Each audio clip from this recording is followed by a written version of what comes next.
जीवन हमें एक मौका देता है, इसलिए जब भी सही कॉलेज चुनने का समय आए तो सिर्फ मंगलायतन यूनिवर्सिटी आपके बेहतरीन भविष्य और सर्वांगीण विकास के। राजधानी दिल्ली में बीजेपी सरकार ने एक बड़ा फैसला लिया है। नई सरकार ने पूर्व मुख्यमंत्री आतिशी और मंत्रियों के व्यक्तिगत स्टाफ की सेवाएं खत्म कर दी है। इतना ही नहीं, पूर्व सरकारों ने जिन अधिकारियों और कर्मचारियों को दूसरी जगह नियुक्त किया था, अब उनको तुरंत अपने मूल विभागों में रिपोर्ट करने का आदेश दिया गया। जानकारी के अनुसार कई अधिकारियों और कर्मचारियों को प्रतिनियुक्ति पर दूसरे बोर्ड कॉरपोरेशन में भेजा गया था। वहीं हफ्ते भर पहले सभी विभागों में पूर्व सरकार की ओर से कॉन्ट्रैक्ट और व्यक्तिगत स्टाफ की जानकारी मांगी गई थी। उनको मूल विभाग में लौटने का आदेश दिया गया।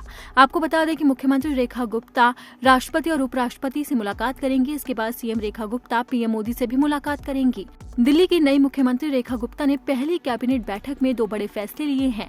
मीटिंग में तय हुआ है कि आयुष्मान योजना जिसे टॉप अप के तहत लागू किया जाएगा, और दूसरा मुद्दा 14 सीएजी रिपोर्ट्स जो पेंडिंग थी उन्हें पहले सदन कार्यवाही में टेबल पर रखा जाएगा। वहीं शपथ लेने के बाद कैबिनेट में विभागों का बंटवारा भी कर दिया गया। वित्त, योजना, सामान्य प्रशासन विभाग, महिला और बाल विकास, सेवाएं, राजस्व, भूमि और भवन, सूचना और जनसंपर्क, सतर्कता, प्रशासनिक सुधार और इसी के साथ ही कई अन्य विभाग सीएम रेखा गुप्ता ने अपने पास ही रखे हैं और अन्य मंत्रियों को आवंटित नहीं किए हैं।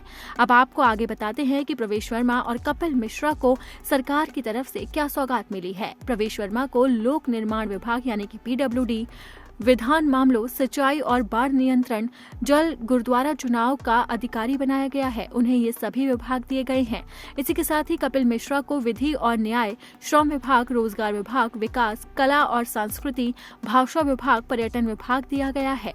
वहीं अन्य मंत्रियों के विभागों का भी बंटवारा कर दिया गया। आपको बता दें कि 20 फरवरी को रेखा गुप्ता ने दिल्ली की चौथी मुख्यमंत्री के तौर पर शपथ ली थी और इसी के साथ ही उनके साथ 6 अन्य विधायकों ने भी मंत्री पद की शपथ ली थी।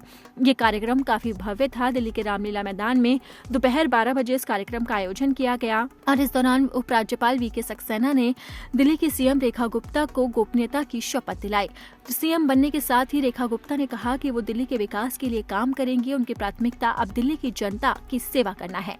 इसी के साथ ही उन्होंने केजरीवाल पर भी निशाना साधा। उन्होंने कहा कि आपने दिल्ली की जनता के लिए कुछ भी नहीं किया, लेकिन बीजेपी सरकार आई है तो वो जनता के भले के लिए काम करेगी। आपको बता दें कि 8 फरवरी को दिल्ली विधानसभा चुनाव के नतीजे घोषित हुए थे।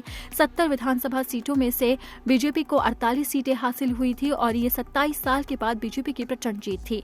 जबकि इस चुनाव के अंदर आम आदमी पार्टी को करारी हार मिली थी। आप महज 22 सीटों पर ही सिमट गई थी और दिल्ली की सत्ता से 12 साल के बाद उन्हें बाहर होना पड़ा था और 27 साल के बाद अब दिल्ली की सरकार में बीजेपी की वापसी हुई है और बीजेपी ने सीएम के तौर पर रेखा गुप्ता को चुना है। विधायक दल की बैठक के अंदर रेखा गुप्ता के नाम पर मोहर लगी, जिसके बाद 20 फरवरी को उन्होंने सीएम पद की शपथ ली और सीएम बनते ही अब वो लगातार एक्शन मोड में काम कर रही है और उन्होंने व्यक्तिगत स्टाफ की सेवाएं खत्म कर दी है।